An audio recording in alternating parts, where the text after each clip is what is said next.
बड़ा कंफ्यूजन यही है कि भवन नंबर और मकान नंबर किस प्रकार अलॉट करें। एक भवन में एक से ज्यादा भी जनगणना मकान हो सकते हैं, वो किस प्रकार हम भवन के ऊपर लिखेंगे। एचओएल ऐप में उनकी एंट्री किस प्रकार करेंगे, क्योंकि फील्ड में आप जनगणना करेंगे तो कई प्रकार की स्थितियां आपके सामने आएंगी। ऐसे भवन भी आपके सामने आएंगे जिसमें एक में ही पांच पांच जनगणना मकान आपको मिलेंगे। तो उन सब की एंट्री आपको किस प्रकार करनी है, स्टेप बाय स्टेप इस वीडियो में आपको बताऊंगा। पूरे कंफ्यूजन आपके क्लियर हो जाएंगे। वीडियो को शुरू करने से पहले चैनल पर आप नए हैं तो चैनल को सब्सक्राइब कर लीजिए, बेल आइकन को प्रेस कर दीजिए ताकि इस प्रकार के लेटेस्ट अपडेट सीधे आपके मोबाइल तक पहुंच सके। देखिए दोस्तों, सबसे पहले हम बात करते हैं कि जनगणना भवनों पर आपको नंबर किस प्रकार अलॉट करने हैं। सारे उदाहरण में आपको बताऊंगा कि किस प्रकार की स्थिति आपके सामने आ सकती है। देखिए दोस्तों, सबसे पहले हम फील्ड में चलते हैं। पहला जो मकान हमारा आता है, कुछ इस प्रकार का मकान हमारे सामने आता है जिसमें एक कमरा बना हुआ है, एक ही एंट्रेंस दरवाजा है और एक ही परिवार निवास करता है। तो सबसे पहले तो आपको इस पर जनगणना भवन नंबर लिखना होगा। तो कैसे आपको लिखना है, क्योंकि मार्कर आपको मिला होगा। तो सबसे पहले तो जय, भय और न इस प्रकार से लिखकर हम इसको 001 ये जनगणना भवन नंबर दे रहे हैं। तो आपको जय भय न इस प्रकार से लिख के जनगणना भवन नंबर लिख देना है। बहुत सारे तरीके आपने देखे होंगे, बताए गए हैं। इसके अलावा आप CBN सेंसस बिल्डिंग नंबर 001 इस प्रकार से भी भवन के ऊपर दर्ज कर देते। लेकिन मेरे हिसाब से बेस्ट तरीका ये होगा जनगणना भवन नंबर 001 इस प्रकार से आपको मकान के ऊपर लिखना है। देख लीजिए यहाँ पर लिखा हुआ है 001, इसके ऊपर आपको जय भय न बिंदी लगाकर लिख देना है जनगणना भवन नंबर।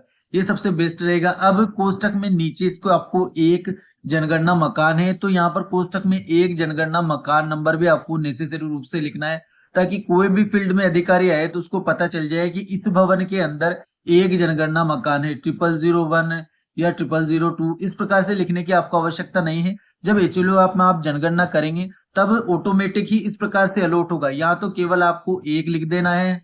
अगला जो उदाहरण आता है हमारा मकान का, वो कुछ इस प्रकार का आता है दोस्तों, जिसमें एक ही बिल्डिंग बनी हुई है लेकिन दो दरवाजे यहाँ पर एंट्रेंस है, यानी एंट्रेंस अलग अलग है।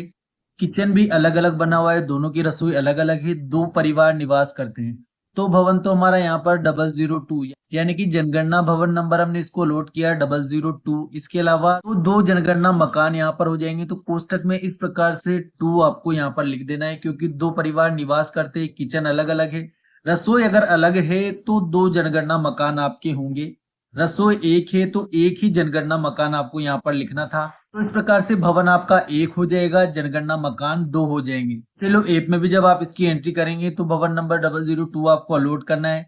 इसके अलावा नया पर क्लिक करके जनगणना मकान नंबर पहले ये अलॉट करना है, उसके बाद ये वाला आपको अलॉट करना है। अब अगला जो हमारा मकान आता है कुछ इस प्रकार का आप देख सकते हैं दोस्तों, डबल मंजिल ये मकान बना हुआ है।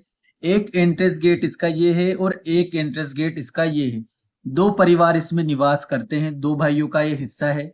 दोनों की रसोई भी यहाँ पर अलग अलग है। तो भवन तो एक ही होगा, जनगणना भवन नंबर 3 इस प्रकार से आपको लिख देना है और इसके नीचे कोष्टक में 2 आपको लिख देना है। तो जनगणना मकान नंबर 2 यहाँ पर होंगे। भवन इसको आपको एक ही गिनना है, डबल मंजिल चाहिए बना हुआ है लेकिन दो ही परिवार इसको इस्तेमाल करते हैं, यूज में लेते हैं।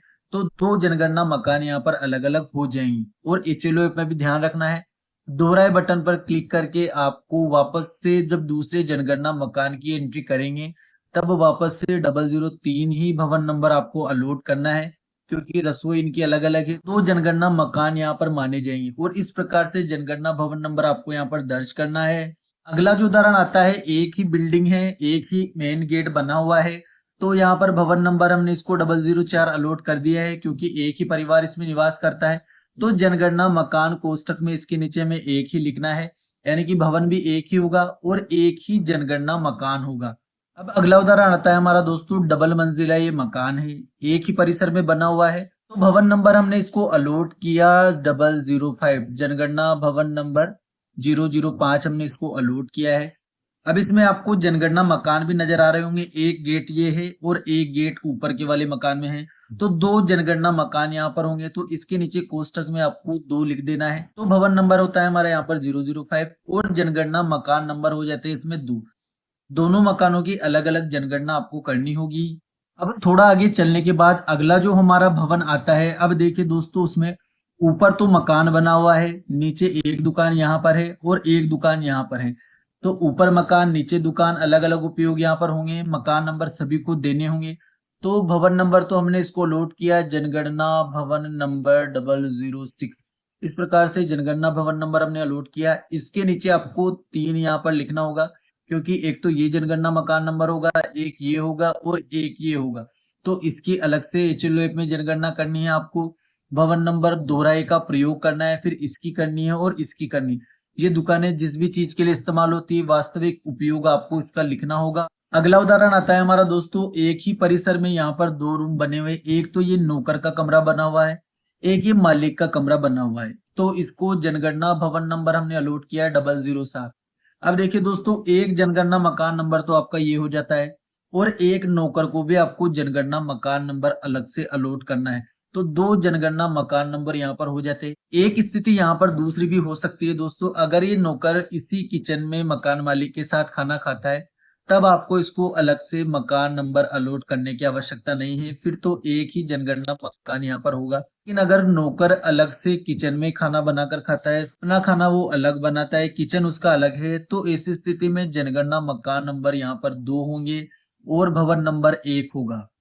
अब देखिए दोस्तों, अगला जो हमारा उदाहरण आता है उसमें एक भवन के अंदर कई कमरे और कई परिवार। देखिए परिसर तो ये पूरा एक है, एक ही भवन के अंदर ये 3 कमरे बने हुए हैं, तो इसको 008 हमने जनगणना भवन नंबर अलॉट कर दिया है। लेकिन अब इनको मकान नंबर आपको कैसे देने होंगे, एक में किराएदार रहता है, इसमें अलग फैमिली रहती है और इसमें अलग फैमिली रहती है।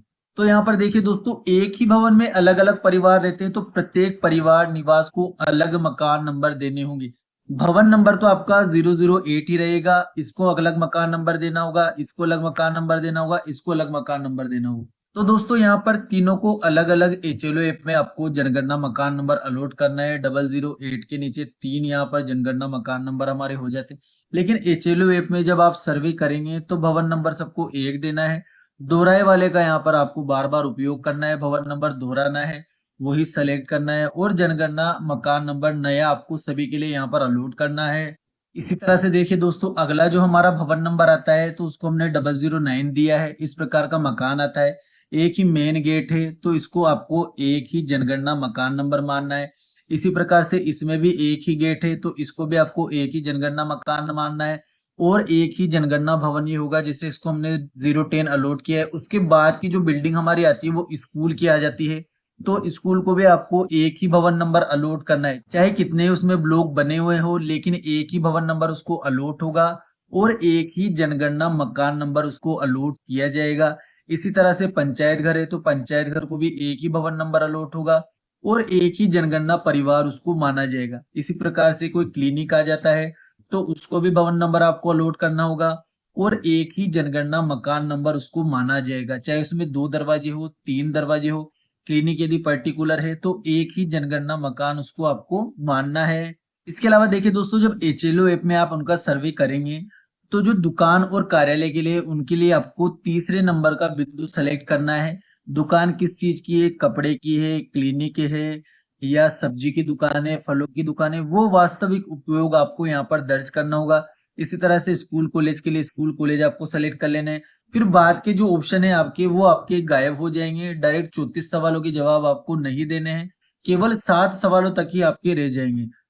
केवल जो आवास आप चुनाव करेंगे उसमें ही आपको 34 सवालों के जवाब देने हैं। इसके अलावा एक ऑप्शन और दिया गया है, आवास से अन्य उपयोग। तो हॉस्टल होते हैं, जो संस्थागत परिवार है, अनाथालय है, इनके लिए आपको इस ऑप्शन का चुनाव करना है। संस्थागत में आपको उसको दर्ज करना है।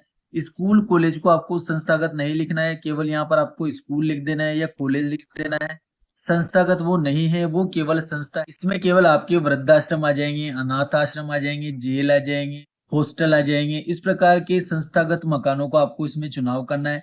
होटल के लिए अलग से ऑप्शन दिया गया है, स्कूल कॉलेज के लिए अलग से, अस्पताल डिस्पेंसरी के लिए अलग से दिया गया है, फैक्ट्री वर्कशॉप के लिए अलग से दिया गया है। पूजा स्थल यदि आता है तो भी आपको ये सिलेक्ट करना है, और पूजा स्थल में यदि पुजारी भी रहता है तो पुजारी को आपको अलग से मकान नंबर अलॉट करने हैं, और सामान्य आवास में उसकी जनगणना आपको करनी है। 34 सवालों के पूरे जवाब देने हैं। तो दोस्तों, ये प्रोसेस था कि भवन नंबर और जनगणना मकान नंबर किस प्रकार आपको अलॉट करने हैं। वीडियो अगर आपको यूजफुल लगा हो तो वीडियो को लाइक करके चैनल को सब्सक्राइब जरूर कर ले, बेल आइकन को प्रेस कर दे। Thank you.